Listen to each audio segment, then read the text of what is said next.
Zit aan het begin van een nieuw seizoen. Wat zijn de plannen? Uw plannen zijn ambitieus. Wij gaan een nieuwe wielerbaan krijgen. Dus we gaan ambities zeker daar waar het de jeugd betreft. Maar we hebben een heel mooie amateurploeg en we hebben een hele mooie eliteploeg dit jaar. Dus uw ambitie is om regelmatig in ieder geval op het podium te rijden met de renners. Binnen een nieuwe renners tajekken aan de ploegen? Er zijn zeker nieuwe renners bijkomen. Ook bij de elites. Een van de bekenden is Jan Bos uit Nijenwanne.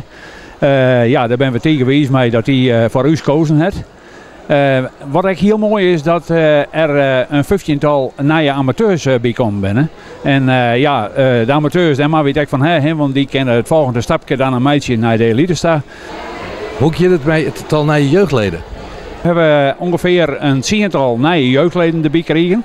En wie hoop je aan natuurlijk de slachtermeisje, als die wielerbaan helemaal klaar is, zodat we daar nog een behoorlijke onwas van jeugdleden bij krijgen. En we hebben een hele goede jeugdopleiding, dat mij ik wil blikken doen dat wij de afgelopen 2 jaar 3 van die jeugdleden in de nationale selectie gingen. En die ben ondertussen al aardig teruggegroeid. Harthuis had ik al een ploeg gekregen op nationaal niveau. Die zit in Rabo Liftploeg. Dus wat dat betreft, daar ben ik wel heel wijs mee. Anouska Koster, die hier al een stap kan maken, maar is ook naar de Rabo Lift gegaan. We hebben net zo'n volle famkes. We hopen dat er een hele grote famkes aan voor het fietsen kiezen willen. Wat we echt hopen, dat is dat we in de toekomst naar een damesploeg formeren kunnen.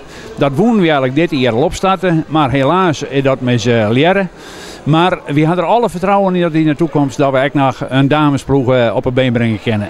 Nou, als je een goede ploeg hebben die direct meedoen zullen in de competitie en de wedstrijden goed uitrijden kennen, maar je altijd wel rekken die op een stukje 15.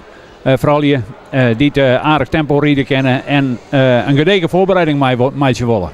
En dan heb ik nog dames in verschillende leeftijdscategorieën nemen gewoon. Nou, in uw geval hebben we verlet van meisjes nieuwelingen en we hebben de dames, dus de senioren.